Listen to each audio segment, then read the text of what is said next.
Okay, next type of codes. अब बहुत सारे डिफरेंट किस्म की कोड्स की टाइप्स हो सकती हैं। फर्स्ट ऑफ ऑल सीक्वेंशियल और प्रोग्रेसिव कोड्स।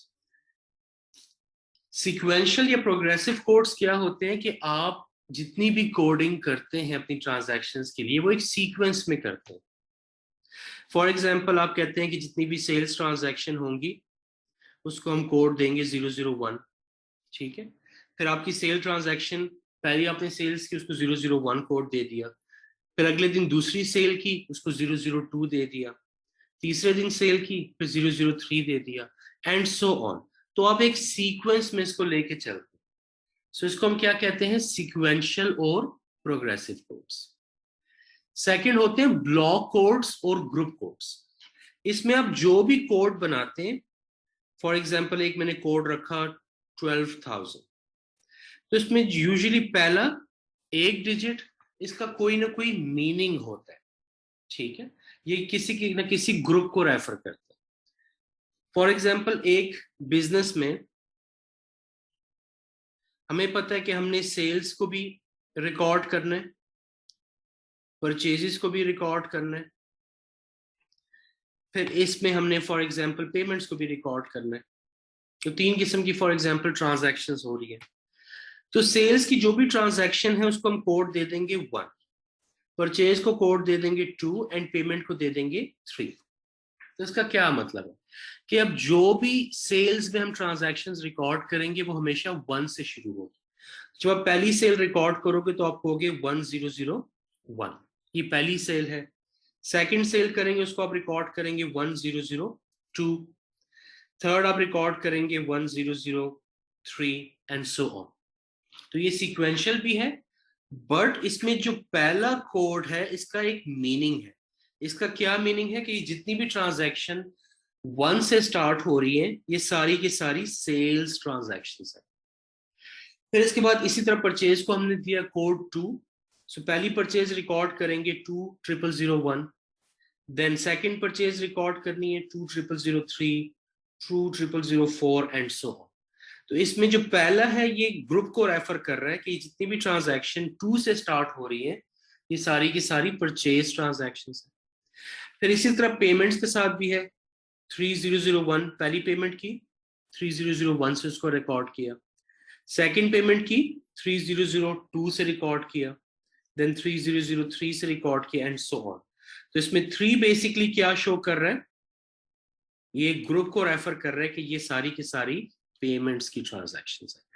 तो इस तरह की जब आप कोडिंग करते हैं जिसमें कोड के पहला जो इनिशियल है उस नंबर या अल्फाबेट का कोई ना कोई मीनिंग होता है या किसी न किसी ग्रुप को रेफर कर रहा होता है या ब्लॉक को रेफर कर रहा होता है, ऐसे कोडिंग सिस्टम को हम कहते हैं ब्लॉक कोड्स या group codes. Clear with this thing?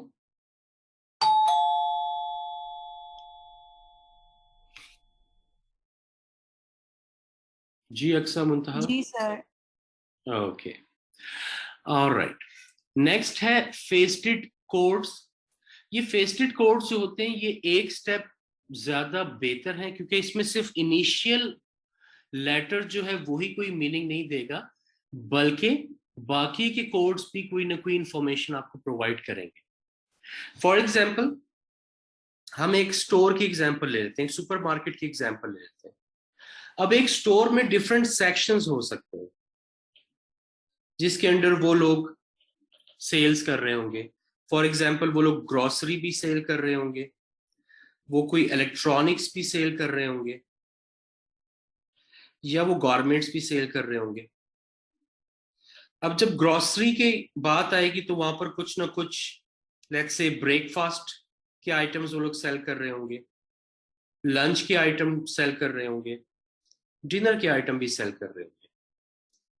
तो बेसिकली क्या करेंगे कोडिंग करते हुए कि कोड फॉर एग्जांपल वो ऐसे रख सकते हैं, वो कहेंगे कि G refers to the section of grocery, G के बाद वो यूज कर लेंगे B, B basically refers to breakfast, and then product item for example 001।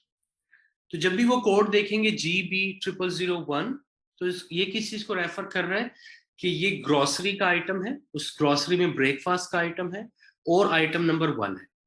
फिर दूसरा प्रोडक्ट रखेंगे ब्रेकफास्ट में ही, तो GB0002 रख लेंगे उसका कोड। इसी तरह जब लंच के लिए कोई आइटम्स रखेंगे तो उसको वो कहेंगे ग्रोसरी लंच 0001 फर्स्ट आइटम।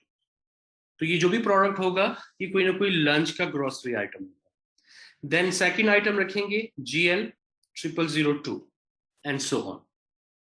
फिर इसी तरह डिनर का कोई आइटम रखेंगे अपने स्टोर में तो उसका कोड रख देंगे GD0001। So grocery, dinner and 0001, then 2, 3, 4, 5, 6 and so on. तो इसमें बेसिकली जो G है ये ग्रोसरी को रेफर कर रहा है, इस कोड में जो D है ये डिनर को रेफर कर रहा है। तो बेसिकली पहले दो इनिशियल्स जो हैं ये दो डिफरेंट कैटेगरीज को रेफर कर रहे हैं। इसी तरह इलेक्ट्रॉनिक्स में भी ये लोग कोडिंग कर देंगे, गारमेंट्स में भी कोडिंग कर देंगे एंड सो ऑन। तो हम कह सकते हैं कि एक ग्रुप के अंदर यहाँ सब ग्रुप्स या एक ब्लॉक के अंदर सब ब्लॉक्स क्रिएट कर देते हैं ताकि उनको ज्यादा हर कोड जो है वो ज्यादा डिटेल इंफॉर्मेशन उनको उस कोड से मिल सके। तो इस तरह के जो कोड्स होते हैं इनको हम कहते हैं फेस्टेड कोड्स। अच्छा, इसके बाद है निमोनिक कोड्स। निमोनिक कोड्स का मतलब ये है कि आपने कोई अगर शहर का या मुल्क का नाम लिखना है तो पूरा लिखना मुश्किल होगा, लंबा हो सकता है, तो उसको शॉर्ट करने के लिए आप कुछ अल्फाबेट्स या कुछ लेटर से उसको रेफर करते हैं। जैसे अगर आपने एयर ट्रैवल किया हो फॉर एग्जांपल, तो बहुत कॉमन है एयर ट्रैवल में कि वहां पर जब भी एयरपोर्ट्स के नेम शो करते हैं तो वो कोड्स से शो करते हैं। फॉर एग्जांपल पिशावर एयरपोर्ट के लिए जब उन्होंने कोड रखना होता है तो उसको PEW से रेफर करते हैं पूरी दुनिया में। इसी तरह कराची के जब एयरपोर्ट को उन्होंने रेफर करना होता है तो उसको KHI लिखते हैं।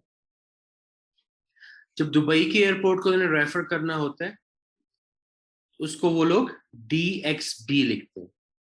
तो इस तरह हर दुनिया के सिटी को उन्होंने एक कोड दिया हुआ है। So whenever they are using PEW it will always going to refer to Peshawar, whenever they are using DXB it will always going to refer to Dubai. So इस तरह के जो कोड्स होते हैं उनको हम कहते हैं mnemonic codes. Clear with this thing?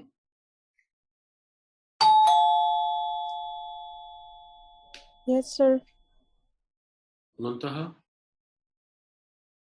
Yes, sir. Okay, next hierarchical codes. Hierarchical codes जो है वो फेस्टेड कोड्स से मिलते जुलते हैं बट उनसे ज्यादा डिटेल में होते हैं। फॉर एग्जांपल एक ऑर्गेनाइजेशन में हमने कोडिंग करनी है उसके एसिड्स के लिए, तो अब एसिड्स में क्या हो सकते हैं? एसिड में करंट एसिड्स भी हो सकते हैं और इसमें नॉन करंट एसिड्स भी हो सकते हैं। ये सबसे एडवांस टाइप है कोडिंग की और ये बहुत कॉमन भी है। अच्छा, फिर जब हम करंट एसिड्स की बात करते हैं तो करंट एसिड्स में हमारे पास कैश अकाउंट हो सकता है, हमारे पास रिसीवेबल्स अकाउंट हो सकता है, हमारे पास इन्वेंट्री अकाउंट हो सकता है। इसी तरह जब नॉन करंट एसिड्स की बात करेंगे तो इसमें हमारे पास प्रॉपर्टी प्लांट एंड इक्विपमेंट हो सकते हैं, उसमें हमारे पास व्हीकल्स हो सकते हैं, उसमें हमारे पास बिल्डिंग्स हो सकते हैं। अब इनकी हमने कोडिंग करनी है तो हम कोडिंग कैसे करेंगे? फर्स्ट ऑफ ऑल एसिड्स के लिए हम कोड करेंगे, एसिड्स के लिए ग्रुप बना देंगे। फॉर एग्जाम्पल 001 से लेकर तकरीबन 5000 तक, इसमें जितने भी कोड्स आ रहे हैं वो सब के सब हमारे एसिड्स को बिलोंग करें फॉर एग्जाम्पल। फिर इसकी फर्दर हम क्लासिफिकेशन करते हैं। हमें पता है 001 से लेकर 5000 तक सारे के सारे एसिड अकाउंट्स हैं। इसमें हाफ हम दे देंगे करंट एसिड्स को। फॉर एग्जाम्पल 001 से लेकर 2500 तक इसमें जितने भी अकाउंट्स होंगे ये हमारे सारे करंट एसिड्स के अकाउंट होंगे। और 2501 से लेकर अप टू 5000 के जितने भी अकाउंट्स होंगे ये हमारे नॉन करंट एसिड्स के अकाउंट होंगे। फिर फर्दर अब हमें पता है कि 001 से लेकर 2500 तक ये सारे करंट एसिड्स के अकाउंट है। इसमें हम क्या करेंगे? 0001 से लेकर 0100 ये 100 अकाउंट्स, ये 100 नंबर्स जो हैं ये हम कैश अकाउंट को दे देंगे। अब कोई भी कैश अकाउंट है, फॉर एग्जांपल हमारा बैंक 1 में कोई अकाउंट है उसको हम कह देंगे कोड 0001।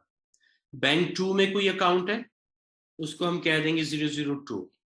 फिर कैश का कोई अकाउंट है, फॉर एग्जांपल यूएस डॉलर्स में, इसको हम कह देंगे 003। फिर कोई एक और अकाउंट है हमारा, फॉर एग्जांपल कैश का ये अकाउंट है बट पाउंड्स में है, उसको हम कह देंगे 004 एंड सो ऑन। अच्छा, इसके बाद इसी तरह रिसीवेबल्स को हम दे सकते हैं कोड्स, फॉर एग्जांपल 001 से अप टू 100 तक जो हैं वो तो सारे कैश के अकाउंट्स हैं।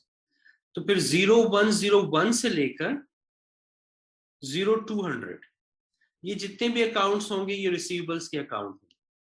तो क्रेडिट कस्टमर 1 है, उसको कोड दिया 101, सेकंड क्रेडिट कस्टमर उसको 102 एंड सो ऑन। तो इस तरह हम कोडिंग कर लेंगे। देन थर्ड जो है कैटेगरी इन्वेंट्री की आ सकती है, फॉर एग्जांपल अप टू 200 जो हमें पता है ये रिसीवेबल्स के अकाउंट है। सो 0201 से लेकर 0300 यहां पर जितने भी आएंगे अकाउंट्स ये सारे इन्वेंट्री के। अब इसका फायदा क्या होगा? फॉर एग्जांपल हमने कोई कोड देखा 0150। अब इस चार्ट को देख के आप लोग बताओगे ये किस चीज का अकाउंट हो सकता है इस ऑर्गेनाइजेशन में 0150? सर है तो एसेट और करंट एसेट। करंट एसेट में कौन सा अकाउंट है? कैश नहीं है, रिसीवेबल्स। रिसीवेबल्स अकाउंट है। तो जब भी ये 0150 देखेंगे so it will always going to refer to receivables account. फिर अगर इन्होंने कोई देखा है कि 0020 तो ये कौन सा अकाउंट हो सकता है इस ऑर्गेनाइजेशन में? यस। ओके। और अगर कोई अकाउंट का कोड हो फॉर एग्जांपल 0265 तो ये किस चीज का अकाउंट हो सकता है अक्सर? इन्वेंट्री। इन्वेंट्री का। Very good. Under current asset this will always going to be inventory account. इस तरह के जो कोड्स होते हैं इनको हम कहते हैं हायरार्किकल कोड्स, क्योंकि इसमें एक हायरार्की बन जाती है। ठीक है, एसेट्स, करंट एसेट्स के नीचे कैश अकाउंट, कैश के नीचे bank account and cash account, then US dollar, GBP and so on. तो इस तरह की एक हायरार्की बिल्डअप की जाती है और उसके हिसाब से उनको कोड्स दिए जाते हैं। अब इसमें आप नोट करो कोई भी कोड जो है वो रिपीट नहीं हो रहे। इन्वेंट्री का 200 से 300 तक है, रिसीवेबल्स का 101 से 200 तक है, तो ये रिपीट नहीं करेंगे एक दूसरे को। तो ऑब्वियसली जितने कोड्स हैं वो प्रिसाइज हैं, यूनिक हैं एंड ब्रीफ भी। ओके, अब जब कोड्स की बात करते हैं किसी भी किस्म के कोड्स की, तो यूजुअली दो किस्म के कोड्स होते हैं।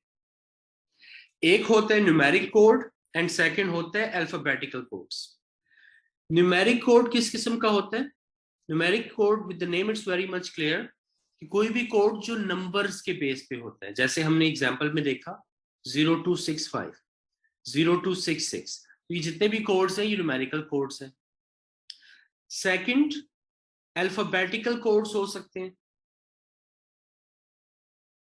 Alphabetic codes with the name it's very much clear कि ये अल्फाबेट्स के बेस पे होंगे। For example AB, AC, AD, ODD, इस तरह के जब हम कोड्स यूज करते हैं उनको हम कहते हैं अल्फाबेटिकल कोड्स। फिर एक और भी टाइप होती है जिनको हम कहते हैं अल्फा न्यूमेरिक। अल्फा न्यूमेरिक कौन से टाइप के कोड्स होते हैं? जिनमें लेटर्स भी होते हैं और अल्फाबेट्स भी होते हैं। इसके हम एक एग्जांपल भी देख चुके हैं ऑलरेडी किट में। फॉर एग्जांपल AB 001, AC 0001, इस तरह के जो कोड्स होंगे उनको हम क्या कहेंगे? अल्फा न्यूमेरिक, क्योंकि इनमें अल्फाबेट्स भी हैं और इनमें नंबर्स भी हैं। Clear with these all these type of codes? Yes sir. Yes. Oh.